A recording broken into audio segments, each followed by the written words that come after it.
السلام علیکم عزیز cadres, lectures کے سلسلے میں آج ہم اپنا مجموعی طور پر 14واں جبکہ باب کے لحاظ سے چوتھے باب کا تیسرا لیکچر دینے جا رہے ہیں۔ عزیز طلبہ، اس باب کے پہلے لیکچر میں آپ لوگوں کو اس سبق کے مصنف کے بارے میں پڑھا چکا ہوں، ان کی حالت زندگی اور فن و فکر پر ہم نے بات کی۔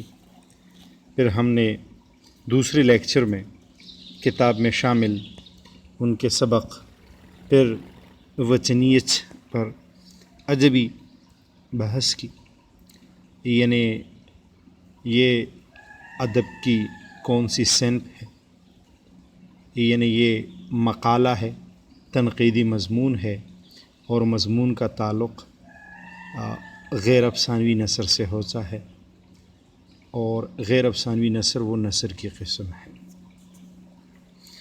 ہم نے اس کے مرکزی خیال کے بارے میں پڑھا کہ یہ حضور نبی کریم صلی اللہ علیہ وسلم کی اس حدیث پر مبنی ہے جس میں مسلمانوں کی مثال ایک عمارت کی بتائی گئی ہے کہ جس کے ایک حصے کو، یا بدن کی بتائی گئی ہے کہ جس کے ایک حصے کو اگر تکلیف ہو تو پورا بدن اس تکلیف میں مبتلا ہوتا ہے۔ خلاصہ اس سبق کا ہم نے پڑھا تھا۔ عزیز طلبہ، جیسا کہ نام سے ہی ظاہر ہے، پھر وطنیت کی طرف، وطنیت وطن سے نکلا ہے اور یہ اس کی صفت مفعولی ہے، یت کی حالت کیفیت ساتھ لگا دی گئی ہے، یعنی وطن کا ہونا۔ جدید فلسفے میں اس کی تعریف قومیت بھی ہے، یعنی نیشنلزم یا کنٹریزم۔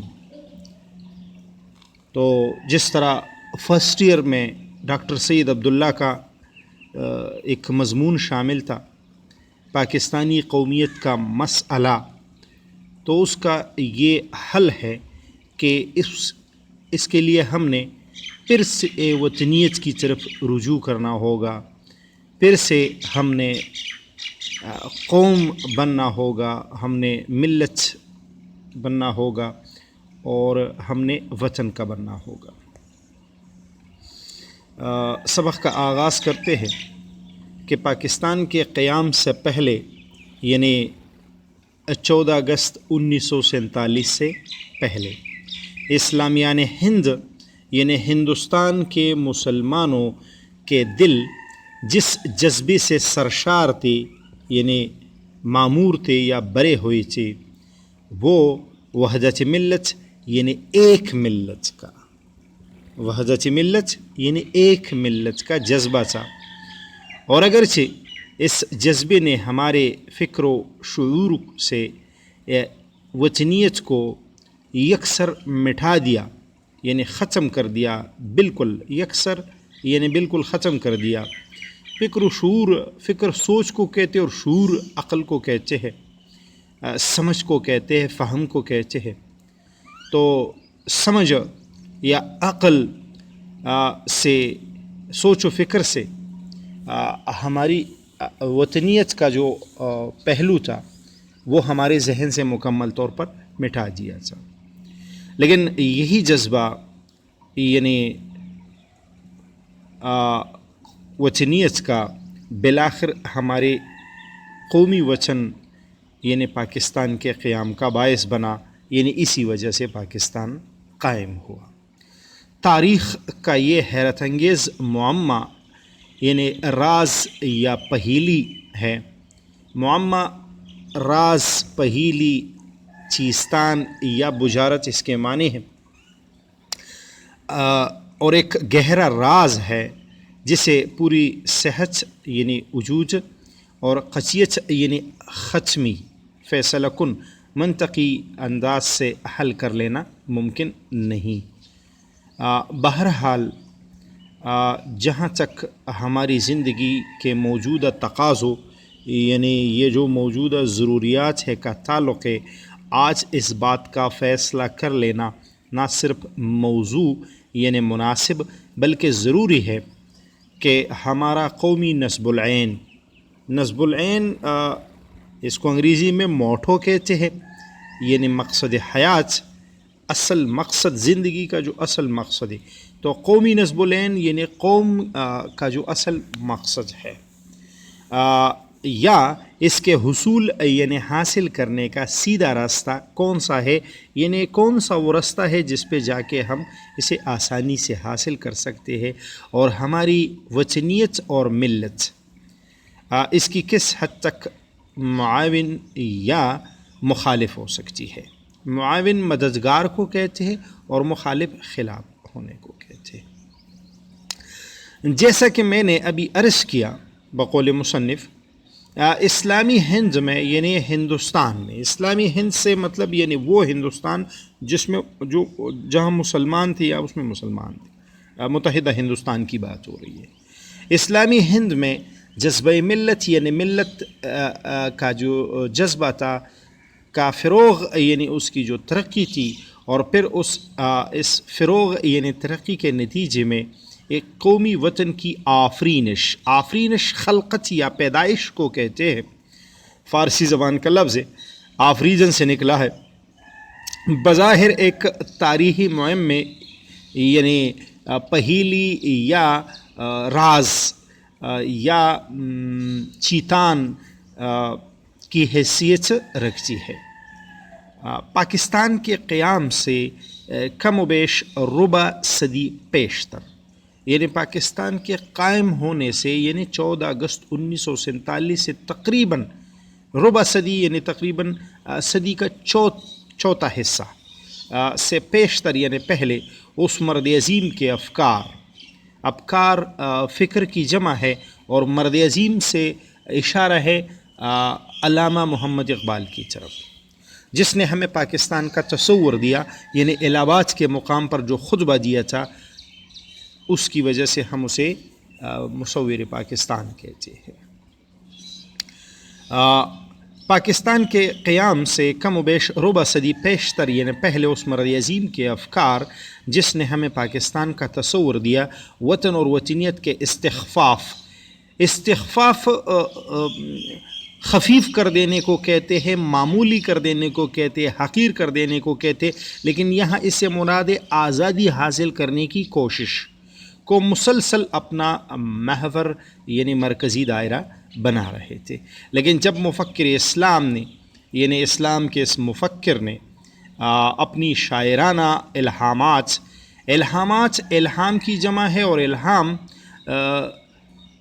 اس اشارے کو کہتے ہیں جو روحانی طور پر ہو، اللہ تعالیٰ کی طرف سے.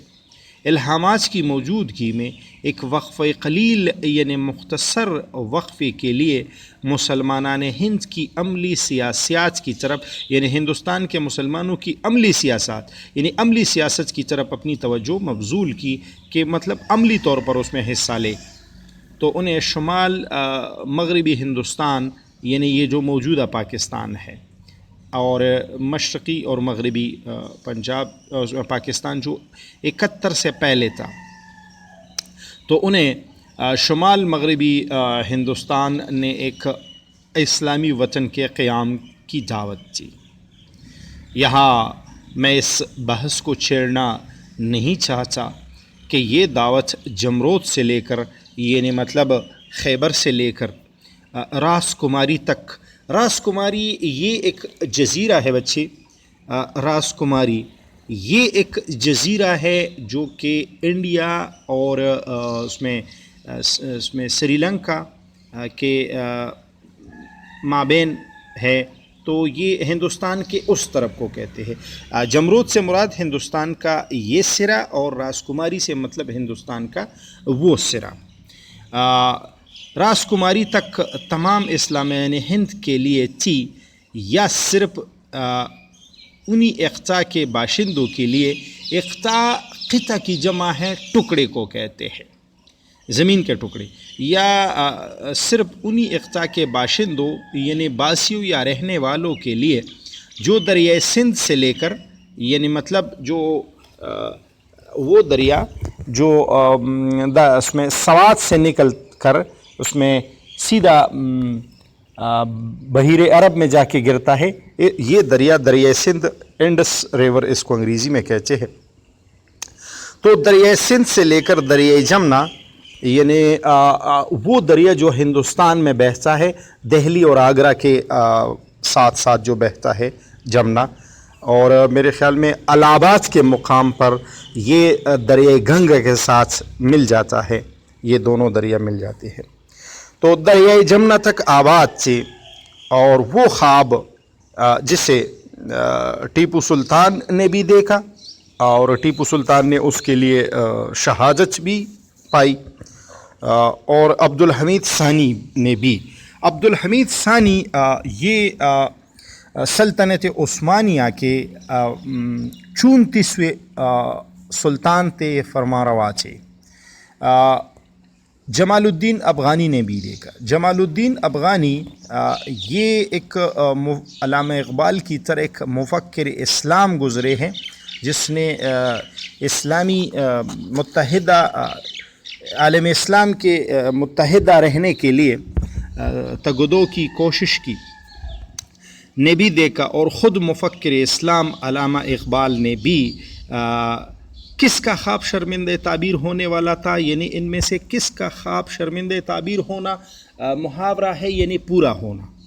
لیکن ایک بات بالکل صاف اور عیاں ہے، یعنی واضح ہے، اور اس میں کسی شک و شبہ کی گنجائش نہیں. شک و شبہ اور صاف اور عیاں یہ مرکب عطفی ہے دونوں. ایک میں اور آیا ہے، دوسرے میں وہ آیا ہے.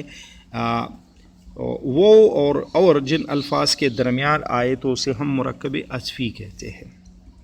اس میں کسی شک و شبہ کی گنجائش نہیں، یعنی جگہ نہیں کہ ملت اسلامیہ اور مقاصد ملت، یعنی ملت کے مقاصد کے امکانات کے فروغ کے سلسلے میں جب شاعر مشرق نے جذبات سے افکار یعنی فکر کی طرف انحراف کیا، روگردانی کی، تو اسے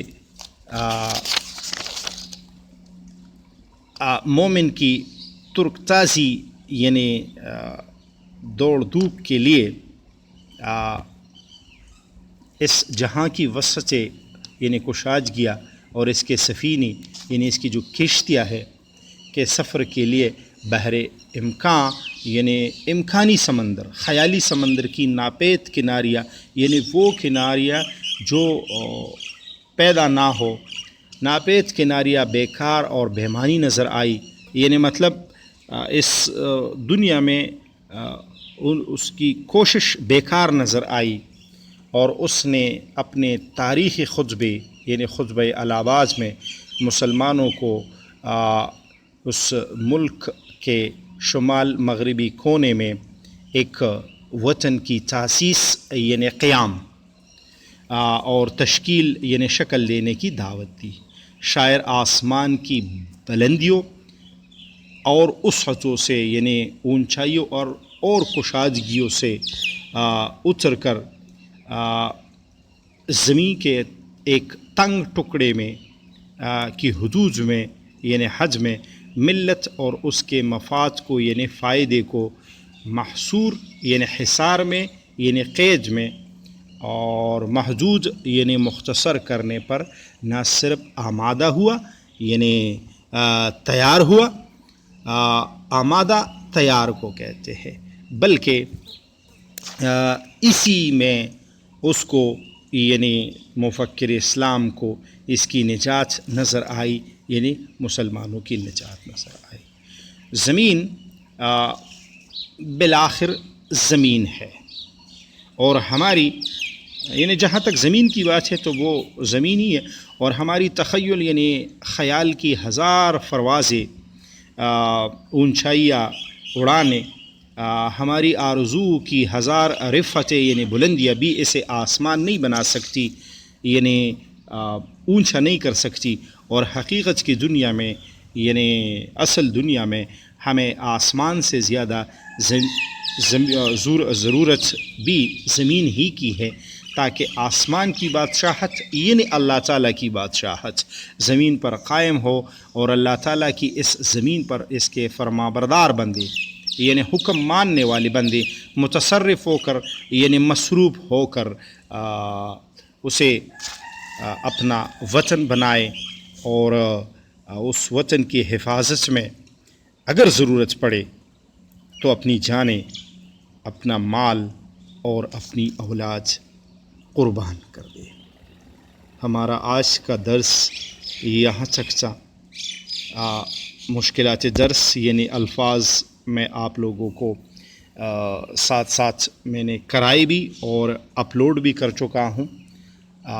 یہاں تک اگر کسی کے ذہن میں کوئی شک ہو، سوال ہو، تو آپ بعد میں مجھ سے گروپ میں بھی پوچھ سکتے ہیں اور الگ بھی پوچھ سکتے ہیں۔